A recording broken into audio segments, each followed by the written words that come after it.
Over to Unit 4, Lesson 1. This is on graphing systems of equations. So the first thing we do is when we have a system is just basically two or more equations and that you're going to graph on the same Cartesian plane here.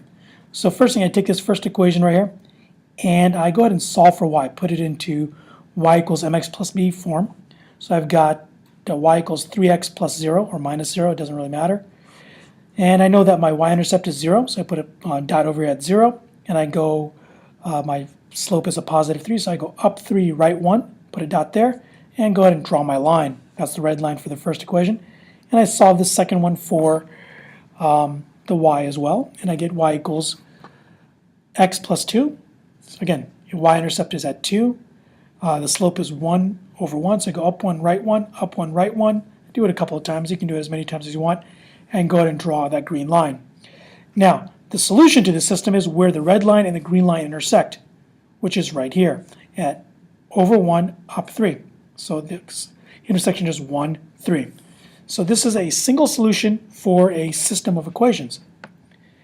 When we do this, and we do the same thing, this time we're going to have no solutions. Let's see how we get no solutions. I go ahead and solve the first equation for y, and I get y equals negative 3x minus 2.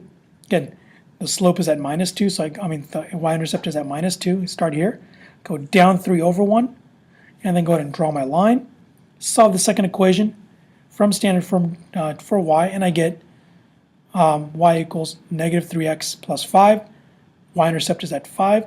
Go down 3 over 1, and go down. Notice that these two lines do not cross or do not intersect.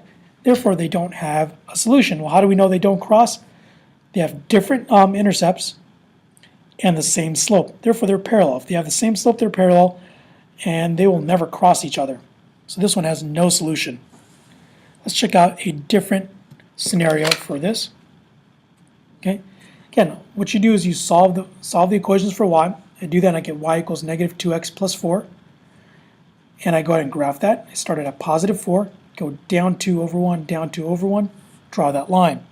Okay. And I go ahead and solve the second equation for y, and I get y equals negative 2x plus 4. Wait a minute, this and this are the exact same thing. They're the exact same line. So I draw the one line right on top of the other, and we get infinitely many solutions. I forgot to write that there. So infinitely many solutions. Now let's go ahead and answer these questions. Okay. First one says, give the type of lines whose slopes are the same and y-intercepts are different. Well, those are parallel lines right there. No solution. Okay. True. The solution of coincidental lines is infinitely many. That is true. Okay. And you write it as xy, and then you write out the equation that would be true. So for this point, for this answer right here, it'd be x comma y in parentheses. Draw the line, and then we write y equals negative 2x plus 4. Okay. Lines intersect that are slopes are different and y-intercepts are different, so they are intersecting lines. Different slopes, different intercepts, as an example number 1. What is the solution for lines that intersect? Well, it's just simply an xy point, as in right there. Okay, and finally, types of lines. They're exactly the same, and we write it as y equals xy bar, and as y equals 3x minus 4. Go ahead and reduce that down to its base form. Here's a quick chart of how the answer should look. So if you have intersecting lines, okay, the solution, you have one solution for intersecting lines. It's written as an xy point. Okay, and how do we know? Well, the slopes are different, and the y-intercepts, they could be either different or the same. Now let's get parallel lines.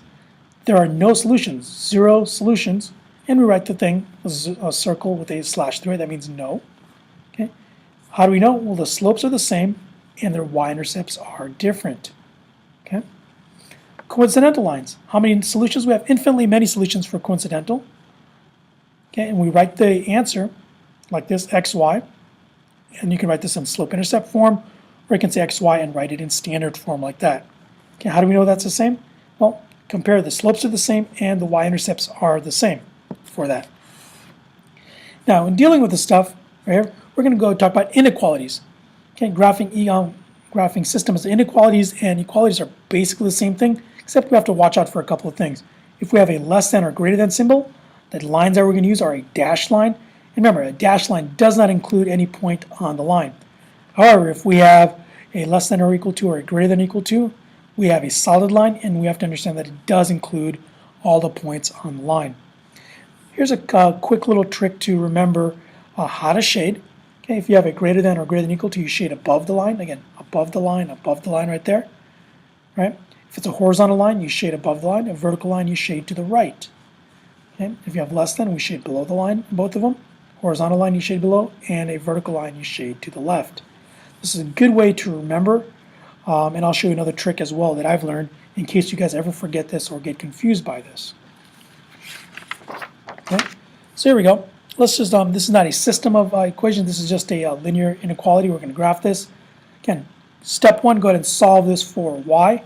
Okay, move the minus 3 over by adding 3 to both sides. And I graph this at a positive 3 and y-intercept down 2 over 1. And because we have this symbol right here, a less than symbol, it's a dashed line going down. Right? Now, what I need to do is I need to shade one side or the other. Now, I don't know which side to do that on. Okay, we can follow the rule that was on the previous page. Less than means shade below. We can do that. Or, if you ever forget that, plug in a point. Any point on this plane. I would say suggest plug in 0, 0. It makes the numbers much easier. Plug in 0 for y, 0 for x. And see, is that a solution? If I plug it into this original equation, I get something as negative 3 is less than 0. Well, is that true? Is negative 3 less than 0? Yes, it is. So this point 0, 0 is a solution, so I shade everything on this side because it's a solution. Let's do number 2. Okay, we've got a positive 5 as the intercept right there. The slope is down 1, right 2, down 1, right 2. Go ahead and draw a solid line because we've got a greater than or equal to. Okay, and again, we can follow the rule from the other side or plug in this point 0, 0. I plug in 0 for x right there and 0 for y. And I get an answer that says 0 is greater than or equal to 5. Well, obviously that's not true, so the point 0, 0 is not a solution because that statement is false. So every point on the same side of the line as 0, 0 is also not a solution. Therefore, automatically the other side is a solution, so I shade that side. Okay, let's go through 2 more examples. This is an example of a horizontal line. How do we know that? Because it only has the variable y in it. And again, I solve for y, minus 1 on both sides. Y is less than 4. I draw a dashed line at the height of 4. Okay, it's dashed because it doesn't have an equal to right there. And now I need to shade for all values that are less than. On vertical and horizontal, it's very easy. The values of less than 4 are going to be below the line, so I shade below the line. Okay, this is going to be a vertical line. I solve for x, work it out. And again, at the very end, I'm going to go ahead and divide by negative 1, so I have to flip the sign. So make sure you do that. Okay, and I'm looking for all values of x that are greater than or equal to 4. First, I draw the line, a solid line at 4. And then I'm looking for greater values than 4, which is going to be on this side. That's a 5, a 6, a 7, and 8. And those are all greater than 4. Okay. When graphing absolute value inequalities, here's what we need to know. Quickly go ahead and draw these 2 V's. That's above and below, above and below. We're talking about this. So again, if we have greater than or greater than or equal to, we shade above the V. Okay, if it's pointing up, it's right there. If it's pointing down, looking at the shading on that side. Again, less than or less than equal to, we shade below it. Okay, so let's go ahead and graph this. Okay, step 1. When solving for absolute value equations, we have to find the vertex. The vertex is gotten by the y comes from the number that's added or subtracted. Okay. The x point comes from taking the inside of the absolute value and solving for 0. Well, when we do that, we get 0 right there. So vertex is 0, 2. And our slope comes from the coefficient in front of the absolute value sign times the coefficient in front of x. 1 times 1 is 1, so that is our slope. And we know it's opening up because that's a positive. So from the vertex, I go up 1, right 1, up 1, left 1. Okay, and then I go ahead and draw the line. It's going to be a solid line because we've got a solid line right there. And again, we can follow the rules or we can plug in the point 0, 0. If I plug in the point 0, 0, it ends up being no solution, so I do not shade on this side. Automatically, the other side becomes a solution. Over here, got another absolute value equation. There is nothing being added or subtracted at the end, so the vertex for the y point is going to be a 0. Go ahead and solve the inside for 0. and we get x equals 1/2 or negative 1/2. We stick that there. And so our vertex is right there, negative 1/2, 0. Okay, our slope is going to be the 1 in front times the 2, which is 2 over 1. So from this point, I go up 2 over 1, up 2 over 1. Go ahead and draw our line. Again, it's going to be a dashed line because it's less than. Okay, and again, we plug in a point. I can plug in 0.00 or any point that I want. And I realize that if I plug in the 0.00, it does become a solution because it's a true statement. 0 is less than 1. All right, so I shade this side. Now, graphing systems inequality is the same thing. We're just going to take two systems or two inequalities and graph them on the same thing. But this time we're looking for the double shaded area. Okay, and if we have three equations in the system, we're looking for the triple shaded area. So we do each one individually. I take this, I solve for y, and I get y equals 2x minus 3. I start at minus 3, and I go up 2 over 1. I go ahead and draw that line. It's going to be a solid line because of the equal sign on the bottom.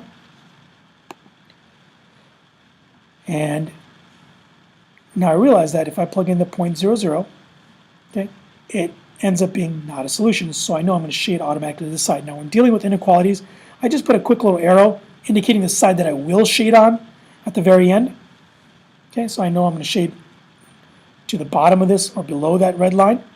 And I do the same thing for this one. I get y equals negative 1/2 plus 2. Start at plus 2, go down 1, right 2, down 1, right 2, and I draw a dashed line, and that green one is. And then again, I plug in the 0.00.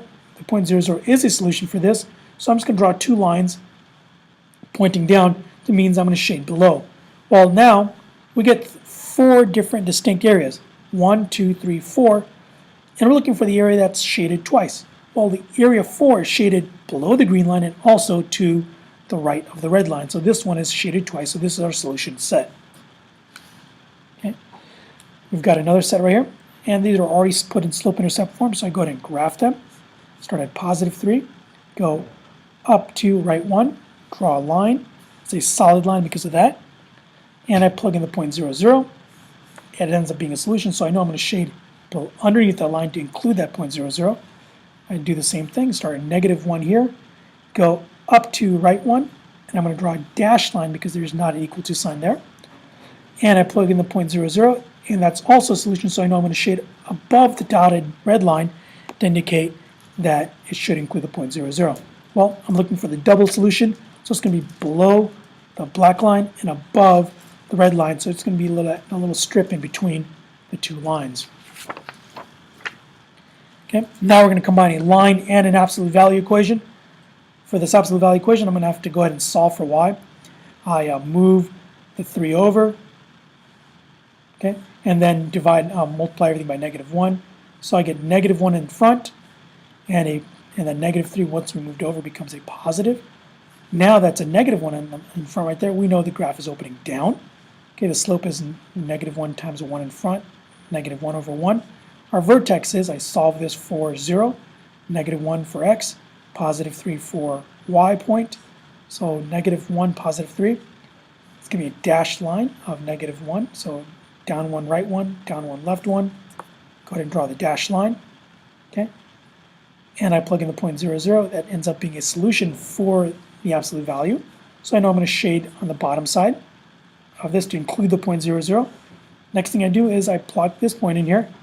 Start at negative 5, go up 3, right 1, up 3, right 1, draw the line, plug in the 0.00 in there, and it also becomes a solution for the green line, so I know I'm going to shade above it. So again, I need below the absolute value, but to the left of the green, which is this section right there. That's the double shaded area. Okay, this one has 3 of them, so we're looking for the area that's triple shaded. Okay. It ends up being a little bit tricky. That's why you don't want to shade before and just put little arrows, which gives you an idea, and then you can go ahead and compare and figure it out. Okay. The first one is a vertical line at 5, a solid vertical line at 5. So I go ahead and draw that vertical line, which is the green one right here. And I know I'm looking for numbers that are less than, so it's going to be on this side. So we're going to shade everything to this side of the vertical line. Okay. We're going to shade everything above the horizontal line of negative 2. So I draw a line, horizontal line at negative 2. And I'm going to shade above it, so it's going to be to the left of the vertical, above the horizontal, and I get the slanted line right here at positive 4 is the y-intercept. Go down 2 over 1, down 2 over 1. I can do that a couple of times and draw a dashed line because that is a less than. And again, plug in the point 0, 0, which is a solution.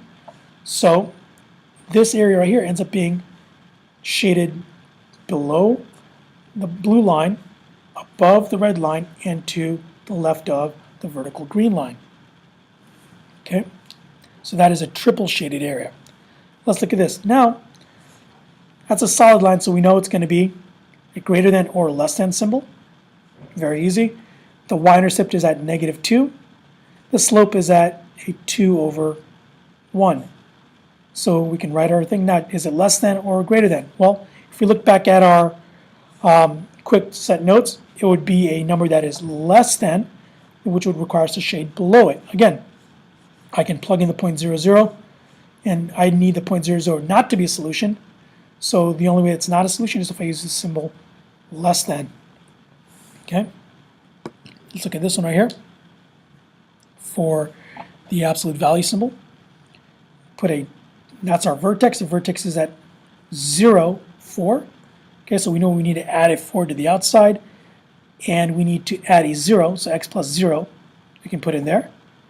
Okay, and we know it's opening down, so it's a negative sign there. Well, what's the slope? The slope is negative 4 over 1, because from this point it goes down 4 and over 1 where it crosses right there.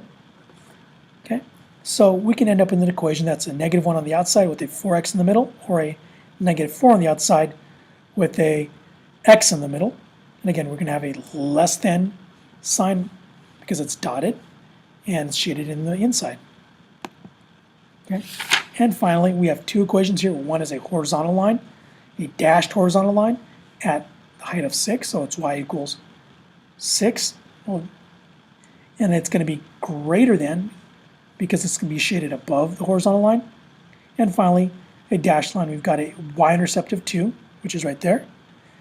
It goes up 2 over 1, so your slope is 2x. It's going to have an equal to sign. And again, we're going to shade, it's going to be less than because we shade below the slanted line. All right, I hope this has been informative and helps you guys out. I'll talk to you guys later.